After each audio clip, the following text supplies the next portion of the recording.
नमस्कार, स्वागत है आपका बोलता है हिमाचल पर। आज है 24 अगस्त 2022 और हिमाचल प्रदेश की आज की ये सबसे बड़ी खबरें हम आपके लिए लेकर आए हैं। हिमाचल प्रदेश में आज क्या कुछ घटा है उसकी पूरी जानकारी अपडेट्स हम आपको देने वाले हैं, तो इस वीडियो को लाइक कर लीजिएगा और वीडियो अच्छी लगी तो वीडियो को अपने दोस्तों को भी शेयर जरूर करें। पेश है आज की सबसे बड़ी खबरें। हिमाचल पुलिस अधिकारियों के वर्दी भत्ते में बढ़ोतरी, मुख्यमंत्री जयराम ठाकुर ने की घोषणा। मुख्यमंत्री जयराम ठाकुर ने प्रदेश पुलिस अधिकारियों का वार्षिक वर्दी भत्ता 3,675 से बढ़ाकर 15,000 रुपए करने की घोषणा की है।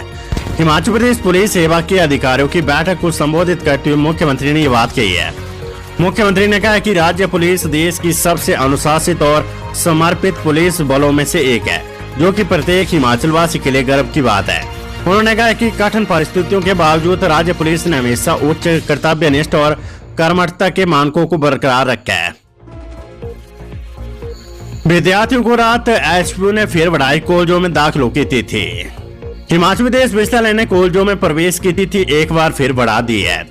अब विद्यार्थी सत्र 2022-23 के लिए स्नातक स्तर की कक्षाओं में 31 अगस्त तक प्रवेश ले सकते हैं। इससे पहले विश्वविद्यालय प्रशासन ने प्रवेश तिथि को 20 अगस्त तक बढ़ाया था।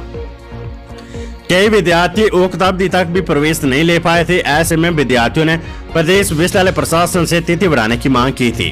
विश्वविद्यालय ने सरकारी, गैर सरकारी डिग्री कॉलेजों सहित सांस्कृतिक कॉलेजों में प्रवेश की तिथि बढ़ाई है। विश्वविद्यालय के कुल सचिव ने इस संबंध में आदेश जारी किए हैं। खबर स्कूल शिक्षा बोर्ड धर्मशाला से 6 सितंबर से शुरू होगी 10वीं और 12वीं कक्षा की प्रैक्टिकल परीक्षाएं। हिमाचल प्रदेश स्कूल शिक्षा बोर्ड ने शैक्षणिक सत्र 2022-23 के मैट्रिक और जमा 2 कक्षों के नियमित परीक्षार्थियों की टर्म 1 प्रैक्टिकल परीक्षा संबंधित विद्यालयों में लिखित परीक्षा से पूर्व आंतरिक रूप से संचालित की जाएगी।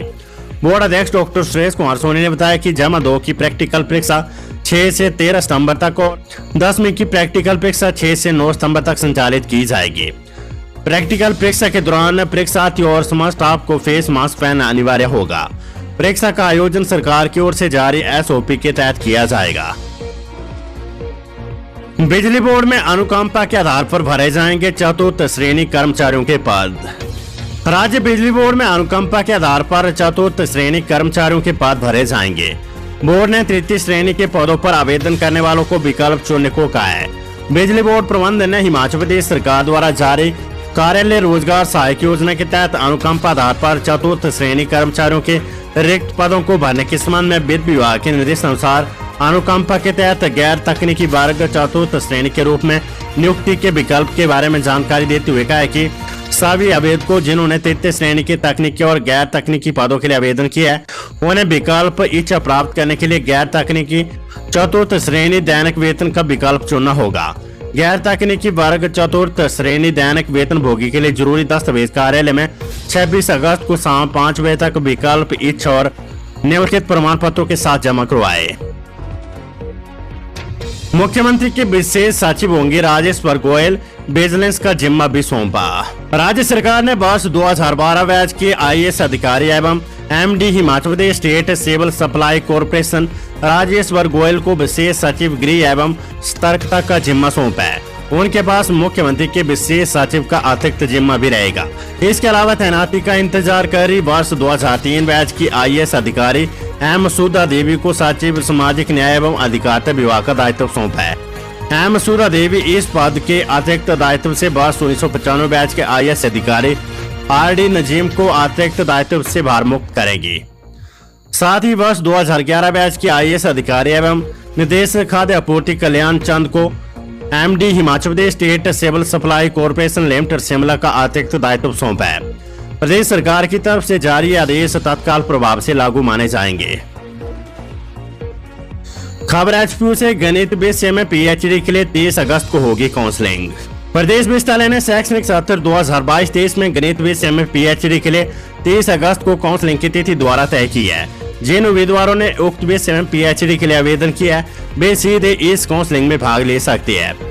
इस ऑफलाइन काउंसलिंग में भाग लेने के लिए उन्हें अपने सभी आवश्यक दस्तावेज लाने होंगे।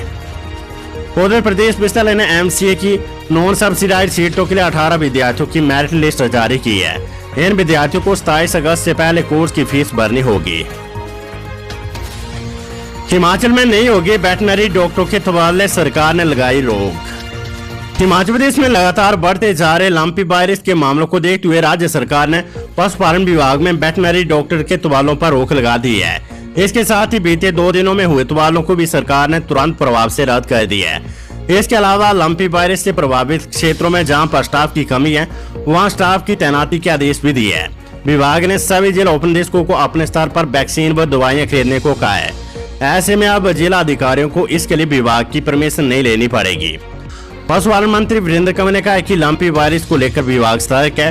संक्रमित पशुओं को वैक्सीन लगाई जा रही है। प्रभावित क्षेत्रों के 5 किलोमीटर के दायरे तक पूरी एहतियात बरती जा रही है।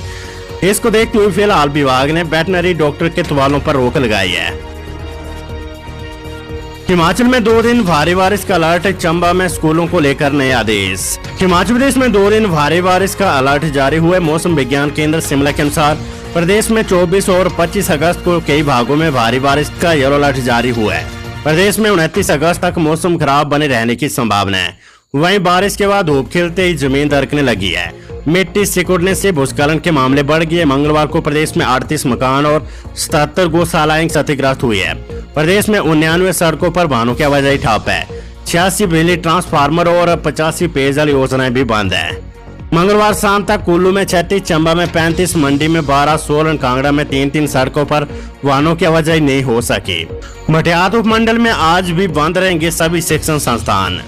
उपायुक्त चंबा ने आदेश जारी करते हुए भटियात एवं सिउंता तहसील के सभी सरकारी और निजी स्कूल, ITI, महाविद्यालय और आंगनबाड़ी केंद्र भी 24 अगस्त को बंद रखने का निर्णय लिया है, क्योंकि भटियात उपमंडल के सड़क नेटवर्क और गाँव के रास्तों को बड़े पैमाने पर नुकसान हुआ है। लिहाजा शैक्षणिक संस्थानों के प्रमुख सार्वजनिक सुरक्षा का मामला होने के कारण इन आदेशों का कड़ाई से अनुपालना सुनिश्चित करेंगे।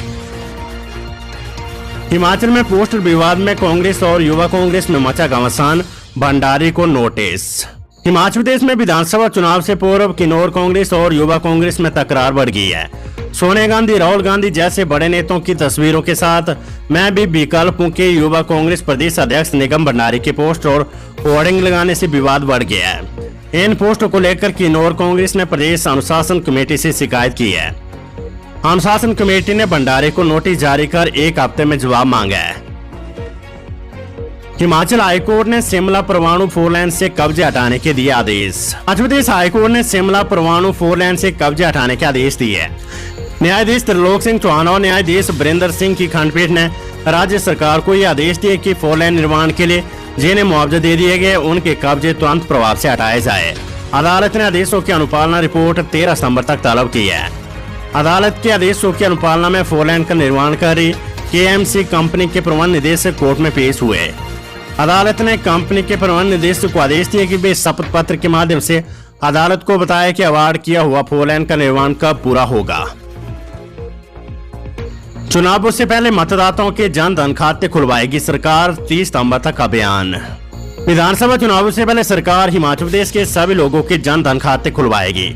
भारत सरकार की वित्त राज्य मंत्री डॉक्टर भगवंत करार ने भाजपा राज्य मुख्यालय में एक संवाददाता सम्मेलन को संबोधित करते हुए कहा है कि हिमाचल प्रदेश में 17,50,000 से ज्यादा लोगों के जन धन खाते खुलवाए गए हैं, लेकिन ज्यादातर लोग ऐसे हैं जिन लोगों की उम्र अभी 18 वर्ष की पूरी हुई है।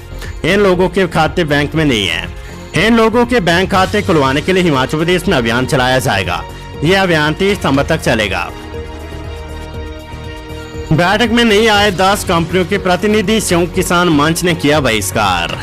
सेब खरीद करने वाली निजी कंपनियों की निगरानी के लिए नौनी विश्वविद्यालय के कुलपति की अध्यक्षता में गठित कमेटी की बैठक में 18 में से 10 कंपनियों के प्रतिनिधियों के न आने और कंपनियों के साथ हुए MOU समझौता ज्ञापन को पेश न करने पर संयुक्त किसान मंच ने बैठक का बहिष्कार कर दिया।